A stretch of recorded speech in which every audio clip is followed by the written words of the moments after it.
সুপ্রিয় দর্শকবৃন্দ, আজকের এই ভিডিওতে আমরা বলবো বিশ্বখ্যাত অর্থনীতিবিদ, নোবেল বিজয়ী ও বাংলাদেশ সরকারের প্রধান উপদেষ্টা ড. মুহাম্মদ ইউনুস এর ব্যক্তিগত ও আর্থিক জীবন নিয়ে। একদিকে গ্রামীণ ব্যাংকের সেরা ভাবমূর্তিতে তিনি, অন্যদিকে একটি বহুপুত্র সন্তান ও ব্যক্তিগত জীবনের নানা রহস্য সবই জানব আজ। তাই ভিডিওটি না টেনে শেষ পর্যন্ত দেখতে থাকুন। জন্মস্থান ও জন্মসাল। ড.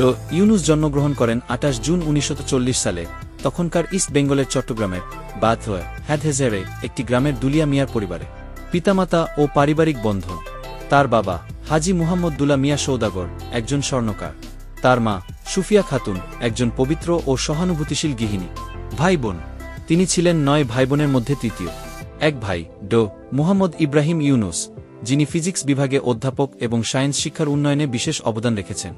শিক্ষাগত যোগ্যতা: প্রাথমিক লামাবেসার প্রাইমারি, মাধ্যমিক চিটাগং কলেজিয়েট স্কুল, উচ্চ মাধ্যমিক চিটাগং কলেজ, উচ্চতর অর্থনীতিতে মে ১৯৬১ ঢাকা বিশ্ববিদ্যালয়, হেড ভ্যান্ডারবিল্ট ইউনিভার্সিটি উসে থেকে ১৯৬৯ সালে অর্থনীতিতে ডক্টরেট। বৈবাহিক জীবন ও সন্তান: প্রথম স্ত্রী ভেরা ফরস্তেনকো, ব্রাজিলে বসবাসরত রুশ বংশোদ্ভূত লেখক ছাত্রা। তাদের এক মেয়ে মনিকা ইউনুস, যিনি নিউ ইয়র্কে জুলিয়ার্ড থেকে সঙ্গীত শিক্ষা নিয়েছেন। বিবাহ বন্ধন হয় ১৯৭০ সালে এবং ১৯৭৯ সালে তাদের বিবাহ বিচ্ছেদ হয়। দ্বিতীয় স্ত্রী আফরোজি ইউনুস, তিনি পদার্থবিজ্ঞান বিভাগের অধ্যাপক। তাদের একটি কন্যা ডিনা আফরোজ ইউনুস। পেশাগত ও সমুদ্রাহ্নিক কর্মজীবন সংক্ষেপে: প্রথমে শিক্ষাবিদ, ঢাকা বিশ্ববিদ্যালয়, পরে যুক্তরাষ্ট্রের মিডল টেনেসি স্টেট ইউনিভার্সিটিতে সহ অধ্যাপক। ১৯৭৪ সালে বাংলাদেশে দুর্ভিক্ষ দেখেন ইসলামী দরিদ্রদের পাশে দাঁড়িয়ে তিনি গড়ে তোলেন গ্রামীণ ব্যাংক। ১৯৮৩ ২০০৬ সালে তিনি নোবেল শান্তি পুরস্কারে সম্মানিত হন। ২০২৪ সালের ৮ আগস্ট থেকে বাংলাদেশ সরকারের পঞ্চম প্রধান চিফ অ্যাডভাইজার হিসেবে দায়িত্ব পালন করছেন। সম্পদ ও আয়ের পরিমাপ: তার মোট সম্পদ প্রায় ১০ মিলিয়ন রু ১০০ কোটি টাকা হিসাবে বিভিন্ন সূত্রে মূল্যায়ন করা হয়। নোবেল পুরস্কার প্রাইজ মানি হিসেবে ২০০৬ সালে পেয়েছিলেন ১৪০ মিলিয়ন।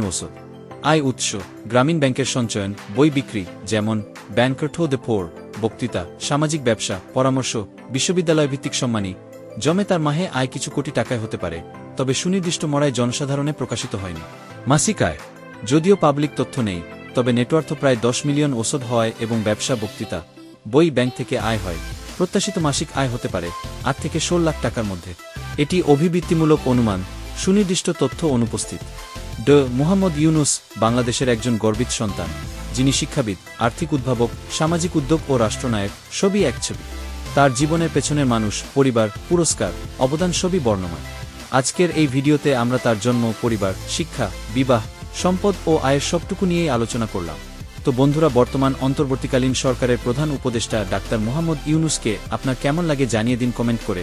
আর ভিডিওটি ভালো লেগে থাকলে একটি লাইক দিয়ে চ্যানেলটি সাবস্ক্রাইব করুন। ধন্যবাদ।